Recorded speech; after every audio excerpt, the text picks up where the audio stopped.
दोस्तों मैं आज आपको बताऊंगा हाइड्रोसील के बारे में। ये हाइड्रोसील क्या है, ये किन कारणों से डेवलप होता है और किन होम्योपैथिक दवाओं से हम हाइड्रोसील को पूरी तरह से ठीक कर सकते हैं। दोस्तों पुरुषों के अंडकोश में यानी कि स्क्रोटम में जब कभी फ्लूइड इकट्ठा हो जाता है तब उस कंडीशन को हाइड्रोसील कहते हैं, या इसे हम दूसरी भाषा में कह सकते हैं कि टेस्टिस के चारों ओर की कवरिंग में जब कभी कोई फ्लूइड इकट्ठा हो जाता है तो उस कंडीशन को हाइड्रोसील कहते हैं। सामान्यतः ये नॉन डेंजरस कंडीशन होती है। इसके कारण केवल पेशेंट्स को कुछ जनरल डिस्कंफर्ट की फीलिंग ही होती है।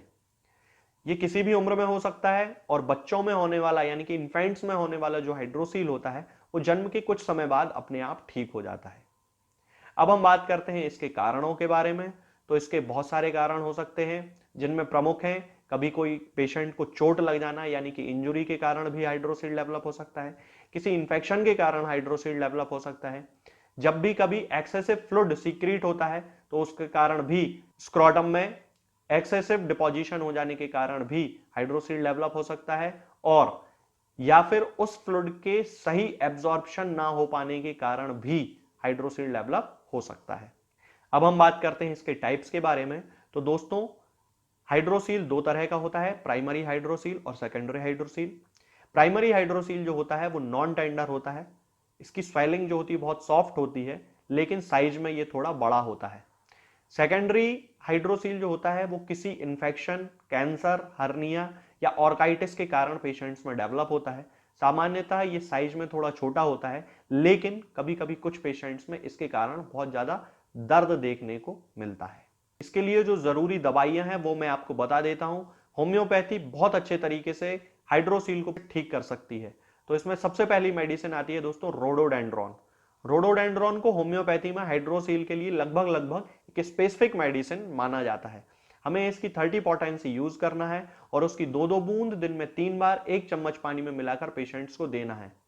रोडोडेंड्रॉन के जो पेशेंट्स होते हैं उनमें जनरली लेफ्ट साइडेड हाइड्रोसील देखा जाता है, यानी कि उनका जो लेफ्ट स्क्रोटम होता है उसमें एक्सेसिव फ्लूइड का डिपोजिशन या एक्यूमुलेशन हो जाता है। और रोडोडेंड्रॉन के जो पेशेंट होते हैं उनमें दर्द स्क्रोटम से लेकर थाई तक यानी कि दर्द नीचे की तरफ जाता है, तब उस कंडीशन में हमें उन पेशेंट्स को रोडोडेंड्रॉन देनी चाहिए। इसके बाद अगली मेडिसिन आती है दोस्तों साइलीशिया।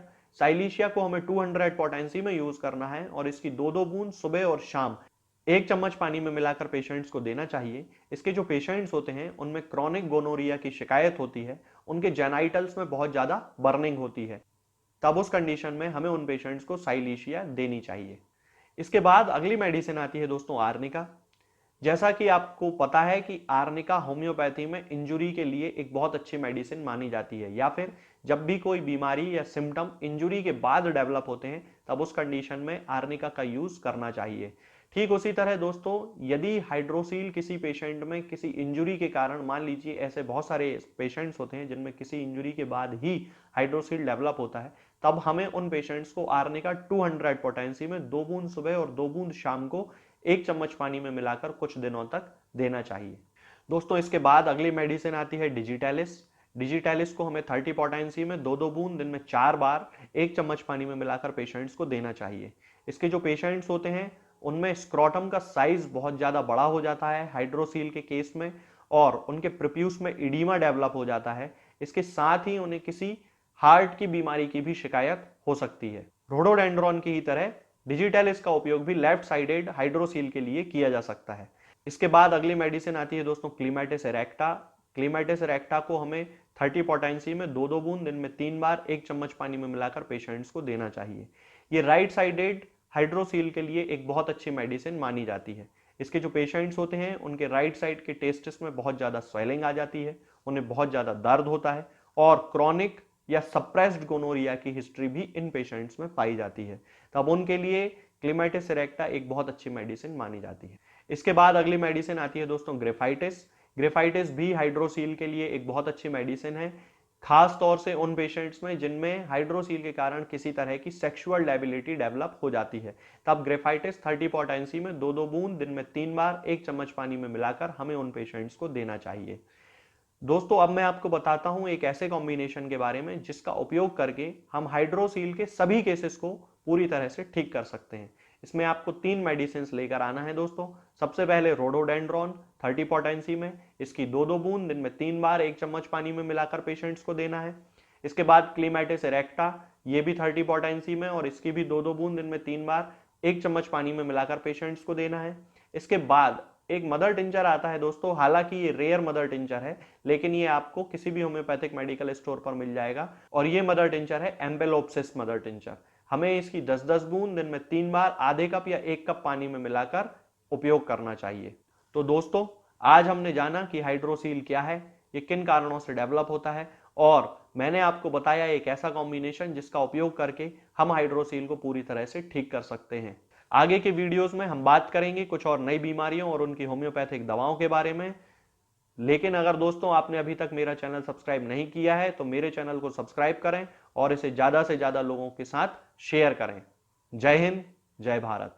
दोस्तों, अब मैं आपको बताता हूं एक ऐसे कॉम्बिनेशन के बारे में जिसका उपयोग करके हम हाइड्रोसील के सभी केसेस को पूरी तरह से ठीक कर सकते हैं। इसमें आपको 3 मेडिसिन लेकर आना है दोस्तों। सबसे पहले रोडोडेंड्रॉन 30 पोटेंसी में, इसकी 2-2 बूंद दिन में 3 बार 1 चम्मच पानी में मिलाकर पेशेंट्स को देना है। इसके बाद क्लीमेटिस इरेक्टा, ये भी 30 पोटेंसी में और इसकी भी 2-2 बूंद दिन में 3 बार 1 चम्मच पानी में मिलाकर पेशेंट्स को देना है। इसके बाद एक मदर टिंचर आता है दोस्तों, हालांकि ये रेयर मदर टिंचर है, लेकिन ये आपको किसी भी होम्योपैथिक मेडिकल स्टोर पर मिल जाएगा और ये मदर टिंचर है एम्पेलोप्सिस मदर टिंचर। हमें इसकी 10-10 बूंद दिन में 3 बार आधे कप या 1 कप पानी में मिलाकर उपयोग करना चाहिए। दोस्तों, अब मैं आपको बताता हूं एक ऐसे कॉम्बिनेशन के बारे में जिसका उपयोग करके हम हाइड्रोसील के सभी केसेस को पूरी तरह से ठीक कर सकते हैं। इसमें आपको 3 मेडिसिन लेकर आना है दोस्तों। सबसे पहले रोडोडेंड्रॉन 30 पोटेंसी में, इसकी 2-2 बूंद दिन में 3 बार 1 चम्मच पानी में मिलाकर पेशेंट्स को देना है। इसके बाद क्लीमेटिस इरेक्टा, ये भी 30 पोटेंसी में और इसकी भी 2-2 बूंद दिन में 3 बार 1 चम्मच पानी में मिलाकर पेशेंट्स को देना है। इसके बाद एक मदर टिंचर आता है दोस्तों, हालांकि ये रेयर मदर टिंचर है, लेकिन ये आपको किसी भी होम्योपैथिक मेडिकल स्टोर पर मिल जाएगा और ये मदर टिंचर है एम्पेलोप्सिस मदर टिंचर। हमें इसकी 10-10 बूंद दिन में 3 बार आधे कप या 1 कप पानी में मिलाकर। दोस्तों, होम्योपैथिक दवाओं को खाने का सबसे अच्छा तरीका होता है कि हम हमेशा खाली पेट इन दवाओं को खाएं। जिन दवाओं को दिन में केवल एक बार खाना है, उन्हें सुबह खाली पेट खा लेना चाहिए। मुंह में अच्छे से कुल्ला करके, गार्गल्स करके मुंह को साफ कर लेना चाहिए और उसके बाद हमें होम्योपैथिक दवाई खा लेना चाहिए। जिन दवाओं को दिन में 2 बार या 3 बार या 4 बार खाना होता है, उन दवाओं को खाली पेट खाने का मतलब होता है कि हम उन दवाओं को खाने के लगभग आधे घंटे पहले या फिर 2 से 2.5 घंटे बाद ही खाएं और उस स्थिति में भी हमारे मुंह में किसी भी वस्तु का, किसी भी चीज का स्वाद नहीं होना चाहिए, ना ही हमारे मुंह में किसी भी चीज की गंध होना चाहिए, जिससे कि ये होम्योपैथिक दवाएं हमारे शरीर पर बहुत अच्छे तरीके से काम कर सकती हैं। तो हमें हमेशा ये ध्यान रखना है कि जब भी हम होम्योपैथिक दवा खाएं, हमेशा खाली पेट खाएं और हमारे मुंह में किसी भी चीज का स्वाद या किसी भी चीज की स्मेल ना हो। अब बहुत सारे लोग ये सोचते हैं कि हम कच्चा प्याज खा सकते हैं या अदरक खा सकते हैं या हींग खा सकते हैं या इलायची खा सकते हैं या नहीं। बिल्कुल, आप इन चीजों का इस्तेमाल कर सकते हैं। होम्योपैथिक दवाओं को खाते समय आप इन सभी चीजों को बड़ी आसानी से खा सकते हैं।